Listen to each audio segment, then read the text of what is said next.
Afrobuzz N'Djamena.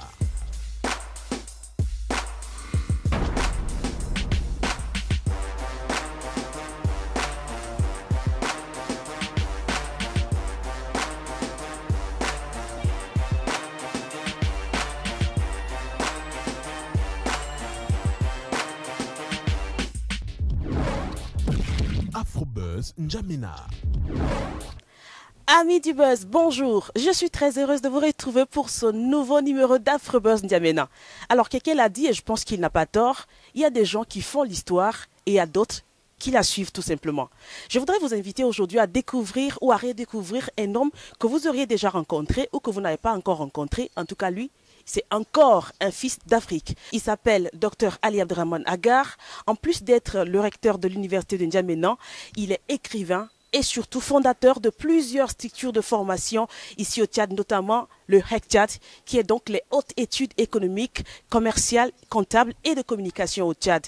Cette école professionnelle a donc formé plusieurs agents de ce pays, plusieurs cadres de ce pays, notamment moi, si vous me permettez de le dire ainsi. Voilà, on va être en sa compagnie, mais je vous assure, c'est un homme qui est d'une source intarissable en termes de conseils, en termes d'expression de bonne humeur, en termes d'intelligentsia tout simplement. C'est Dr Ali Abderrahmane Agar dans ce nouveau numéro d'Afrobuzz N'Djamena. Je vous invite à regarder, à suivre avec nous et à vivre cet entretien que je vous promets va être très enrichissant. Allez, on y va, c'est juste à côté. Afrobuzz N'Djamena. Alors, au-delà de l'enseignant que vous êtes, du fondateur des structures de formation, il y en a plusieurs, on va en parler au cours de cette émission, et aussi c'est lui qui prône la culture de l'excellence en lui-même et qui est pratiquement l'homme qui a intégré dans la jeunesse cette culture, qui est Dr Ali Abderrahmane Agar, pour ceux qui le regardent pour la première fois, même si je sais qu'ils sont des milliers à vous connaître à travers le monde. Merci Clémence. Ali Abderrahmane Agar, c'est le fils de l'Afrique. C'est la génération des indépendances parce que je suis né en 1960, bientôt 56 ans. J'ai fait mes études dans un lycée public, dans un contexte de brassage interculturel, interethnique que je porte au fond de moi. Parce que les lycées publics de l'époque, des années 60, étaient des lycées où l'on ne savait pas d'où on venait, on savait simplement ce qu'on devrait devenir. Des études au lycée franco-arabe d'Abéché, avec plein d'amis du centre, du sud, du nord, de l'est, musulmans, chrétiens. Une enfance heureuse de lecteur à la petite bibliothèque de la mission catholique d'Abéché. Parce que je le réclame, je l'ai dit en toute sincérité, je suis un peu le produit d'un métissage ethnico-culturalo-confessionnel, fortement influencé par la lecture. Donc, et je dis ici merci aux jésuites d'Abéché qui nous ont inculqué le goût de la lecture et de l'écriture. Ensuite, des études au lycée Félix Éboué, où je rencontre des gens aujourd'hui très célèbres de la vie politique nationale, les Mbada, les Seyd Farah, le général Weding Assi Assoué, Madame Carmel Ngarbatina, Madame Élise Loum. Toutes ces personnes-là sont passées par le lycée Félix Éboué. Ils sont aujourd'hui de très très bons amis à moi. Ensuite, la guerre de 79 qui casse tous les rêves hérités de l'indépendance. Réfugié à Bangui, c'est pourquoi aujourd'hui je suis très très regardant quand les gens accueillent les frères centrafricains. Parce qu'ils nous ont accueillis dans les années 80 et moi je fais partie de ceux qui ont fait le bac en 1980 à Bangui. Ensuite, contractuel au lycée Félix Éboué, je suis venu donner de mon temps une année parce que c'était la mode. Le pays sortait de la guerre, il faudrait que les jeunes bacheliers dans le cadre d'un certain service civique enseignent. Je suis allé en URSS. Afrobuzz N'Djamena. J'ai fait 10 ans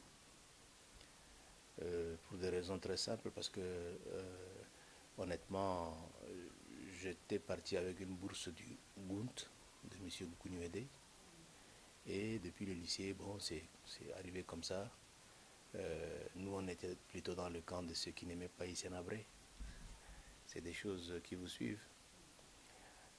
Après, je suis rentré en 91, enseignant à l'université de N'Djamena grâce à Nagoum Yamassoum, qui m'a recruté pour enseigner à l'université.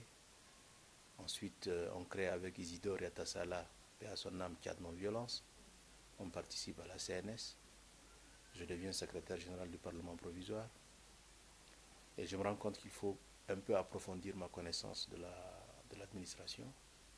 Je passe un concours d'entrée à l'ENA en France. Je suis admis. Je vais en France et je reviens avec un brevet d'administration. Après le doctorat en planification de l'économie. Et le chef de l'État me fait appel, sitôt rentré de France, avec le brevet d'administration. Je deviens son conseiller aux relations internationales, ensuite secrétaire général à la présidence, mais je suis enseignant dans la tête et dans le cœur. Il y a des endroits où je ne me sens pas très bien. Et il y a des endroits où je me sens très très bien. C'est l'université, c'est l'école, c'est les bibliothèques, c'est des rencontres comme ça. Je vous l'avais dit, c'est un homme qui est d'une source intarissable. Quand vous êtes à ses côtés, il a tellement de choses à raconter. Vous parlez du fait que vous aimez l'enseignement, que vous êtes un homme simplement de la culture. Vous avez un brillant parcours. Vous auriez un brillant parcours, j'allais le dire. Pourtant, vous avez quand même choisi d'être le fondateur de plusieurs structures. Au départ, c'était le HICC, Haute Études économiques, comptables, commerciales et de communication au Tchad. C'était juste l'école professionnelle pour commencer. Ensuite, vous avez voulu élargir la chose un peu plus loin. D'abord, pourquoi HECTIAD? Et ensuite, pourquoi est-ce que vous étalez cela jusqu'au primaire? Je suis fou d'école parce que j'aimais déjà depuis l'enfance Victor Hugo. Et s'il y a une phrase que j'ai pu retenir de Victor Hugo, c'est ouvrir une école, c'est fermer une prison. Ça, c'est resté à moi. Et je le dis en toute sincérité, en tant que musulman, le prophète également a reçu son message sur la base d'une phrase injonctive, lis. N'est-ce pas? On ne peut pas être musulman, on ne peut pas être humain, on ne peut pas être chrétien. D'ailleurs, je le dis souvent, si Dieu a choisi de parler dans les livres, nous sommes tenus de passer par les livres pour arriver à l'excellence. Donc, l'école, toujours l'école. Et j'ai créé le HEC Tchad parce que je m'étais rendu compte que l'espace était adhésif à cela. Le pionnier quand même de ces aventures-là, c'est M. Saouba Gonchome. Afrobuzz N'Djamena. À la présidence de la République, après avoir été secrétaire général de la présidence de la République, je me suis rendu compte qu'il y a des choses à faire. Et je suis aussi, il faut le reconnaître, un tout petit peu friand de ma liberté. J'aime être libre, j'aime me sentir bien. Je n'aime pas avoir beaucoup de patrons sur moi. Et je me suis dit, bon, je vais me lancer dans l'aventure de la création d'une école. Et avec un ami, un petit frère qui est extraordinaire, on était à l'université, lui chef de département, moi enseignant. Après la présidence, je suis reparti enseignant. Monsieur François Ndoubaïdi. On se met ensemble. On travaille de 7h jusqu'à minuit. Ça a failli même créer des problèmes dans nos familles respectives parce que les femmes n'aiment pas voir les hommes travailler jusqu'à minuit et rentrer très tard. Mais après, quand elles se sont rendues compte qu'effectivement on le faisait pour la bonne cause, elles sont acceptées, et la sienne et la mienne. On a créé HEC et puis après, l'appétit vient en mangeant. Après HEC Tchad, je me suis dit, le niveau est mauvais. Le niveau est tellement mauvais qu'il faut peut-être aussi contribuer à le rendre bon. Donc on s'est entendu avec François, descendons un tout petit peu plus bas et on est venu au lycée. Et puis, bon, comme on est des passionnés de l'école, on a dit, on va carrément à la base. Donc il y a une petite maternelle.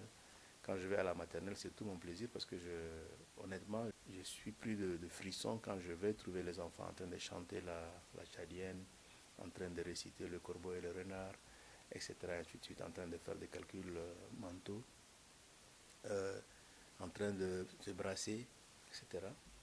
Et optimiste de nature, un tout petit peu rêveur, je me dis, c'est en formant un homme bien qu'on fera un deuxième homme bien, c'est en formant une femme bien qu'on fera une deuxième femme bien. Et algébriquement, on va essayer de rattraper le retard. Afrobuzz N'Djamena. Même si c'est à travers la lecture qu'on apprend, qu'on découvre les choses. Est-ce qu'il n'y a pas d'enjeu vu que de plus en plus, à cause bien sûr de l'évolution technologique, les jeunes lisent très peu? Oui, les jeunes lisent très peu et c'est ça le malheur de l'écriture. Mais il faut revenir aux fondamentaux. Il n'y a pas de développement spirituel, mental, social, sociétal sans lecture. On n'aura jamais compris de quoi est fait demain si on ne lit pas de quoi a été fait hier. Mais il y a des jeunes qui lisent. Quand vous allez dans les centres culturels, vous trouvez qu'il y a des jeunes qui lisent. C'est le mendiant de l'espoir. C'est le mendiant de l'espoir. C'est une histoire comme on en invente tout le temps. Et puis ensuite, c'est le prix du rêve. Et puis après, on est parti, ainsi de suite. Ça, c'est un peu un essai politique. C'est le sixième. Oui, ça, c'est le cinquième. Voilà. Le sixième. Voilà. Et puis, il y a des pièces de théâtre. Quand je vais dans un spectacle où je ne me reconnais même pas quelquefois d'avoir écrit tout ça, n'est-ce pas? Mais il faut que les jeunes lisent. Il faut que les jeunes lisent. Surtout que maintenant, on peut télécharger un livre dans sa tablette. Il faudrait aussi que les jeunes comprennent que la lecture, ce n'est pas simplement juste pour faire ceci ou cela, mais c'est de comprendre également que même le Seigneur s'est exprimé dans des livres. Imaginez la culture humaine sans cet héritage biblique, sans cet héritage livresque. Afrobuzz N'Djamena. Alors moi aussi, j'ai retenu une phrase qui va rester dans ma mémoire, je l'espère, pendant toute ma vie, parce que lorsque les femmes sont en paix, les hommes aussi sont en paix. Peut-être que j'ai un peu paraphrasé, mais c'est une parole pleine d'espoir et c'est sur cette très belle parole, mesdames et messieurs, que prend fin notre entretien et j'espère qu'on retrouvera le docteur Ali Abdrahmane Agar très prochainement dans un nouveau numéro d'Afrobuzz N'Djamena. Merci d'avoir accepté notre invitation malgré vos multiples occupations. Merci Clément, c'est beaucoup de choses à Vox Africa. Beaucoup de joie à toi, beaucoup de joie à ton caméraman et au grand bateau, les grands voyages. Au grand bateau, les grands voyages. Mesdames et messieurs, je l'avais dit, c'est tout pour aujourd'hui. On se retrouve la semaine prochaine pour d'autres chaleurs, pour d'autres nouvelles Made in Pays de Touma. Et c'est toujours avec la même joie que je partagerai cela avec vous. Portez-vous comme un charme. Et attention, on n'oublie pas, on travaille toujours, mais toujours pour la beauté des choses. Allez, à bientôt. Afrobuzz N'Djamena.